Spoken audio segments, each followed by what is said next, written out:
terjun juga pada partisipannya. Sehingga lewat partisipan-partisipan tadi sekaligus sebagai peneliti. Ya. Tapi ini yang model baru. Siapa tahu nanti ada yang model berikutnya itu menjalankan benar penelitian eksperimen yang tidak hanya survei, tapi diangkat di dalam makalah, itu juga mungkin nanti akan terjadi. Ya. Itu yang penyaji pertama. Sekarang penyaji kedua, Ibu dan Bapak. Penyaji kedua tadi berkenaan dengan Webeck ya. Webeck. Nah, tadi barangkali ada yang perlu dipikirkan tuh begini. Judulnya tadi adalah Sisco Webeck, Media Pembinaan KKG di masa pandemi COVID. Pertanyaan saya, mungkin pertanyaan teman-teman juga mungkin terinspirasi dari judul tadi.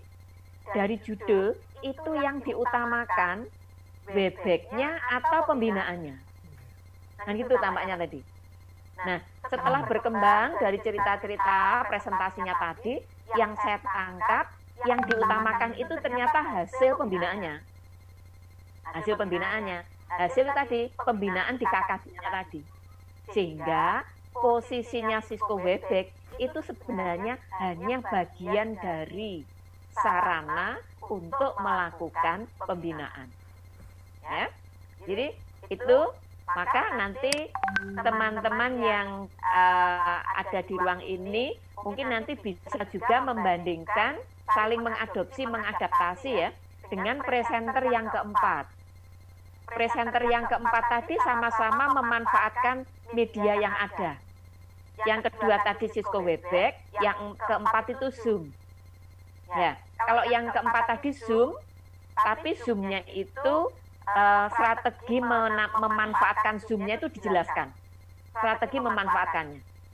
Berarti tampaknya yang diutamakan memang Zoom-nya tadi. Ini berbeda dengan yang kedua. Yang kedua tadi ternyata yang pendampingannya yang diutamakan. Sehingga tadi pada slide tertentu itu saya sempat menuliskan ini, yang saya tuliskan tadi gini, langkah menggunakan gitu ya.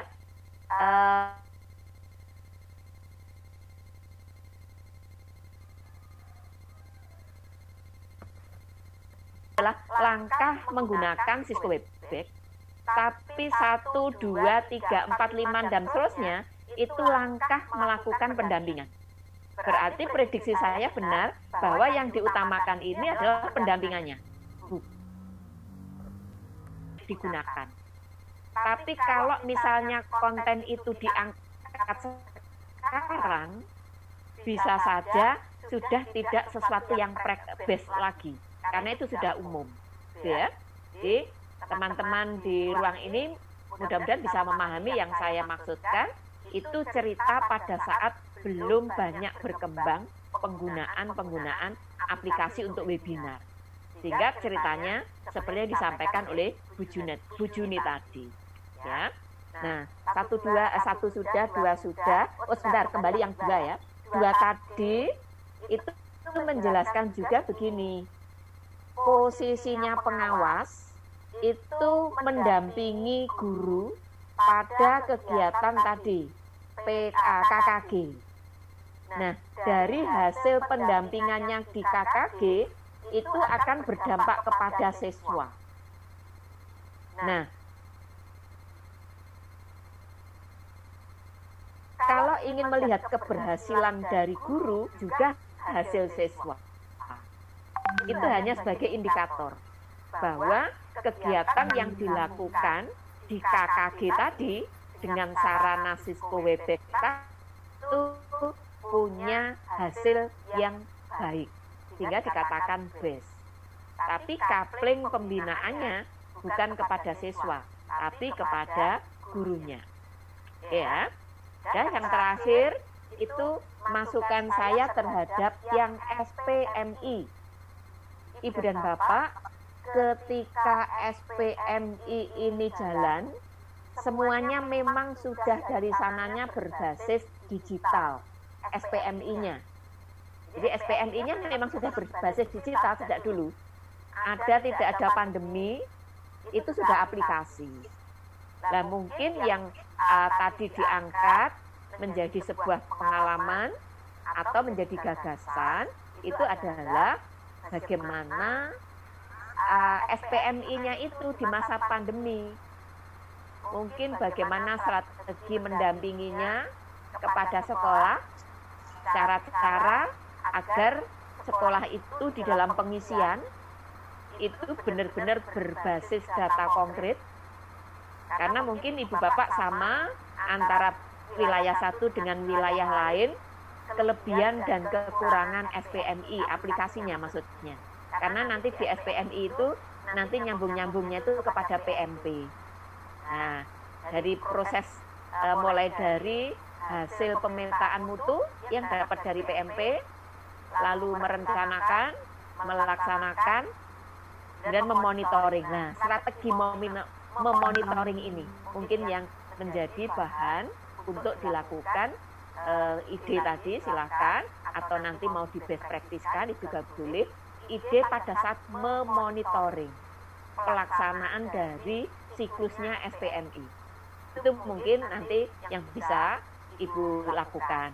Termasuk juga bagaimana sekaligus memonitoring sekolah agar pengisian PMP itu bisa real, bisa realistis. Karena apa?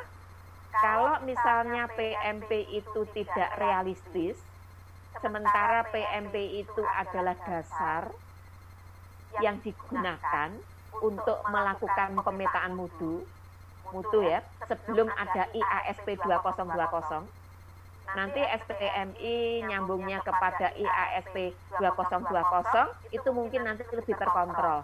Tapi saat ini belum, karena IASP sedang akan jalan. Nah, gitu ya. Nah, jadi itu strateginya seperti apa? Itu yang dipikirkan. Lalu tadi ada pertanyaannya yang mungkin belum ditanyakan, malahan begini. Ketika kita berbicara SPMI, kita berbicaranya 8 standar untuk pencapaian, 8 standar. Lalu bergulirnya IASP 2020, 8 standar itu dilebur menuju 4 komponen.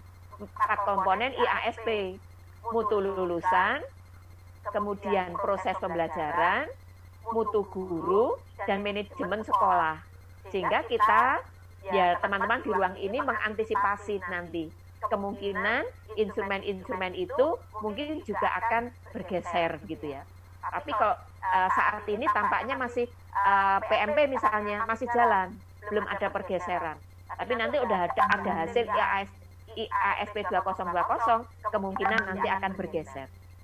Ya, baik itu Bu Rini yang bisa saya sampaikan. Mohon maaf bila mana ada yang kurang.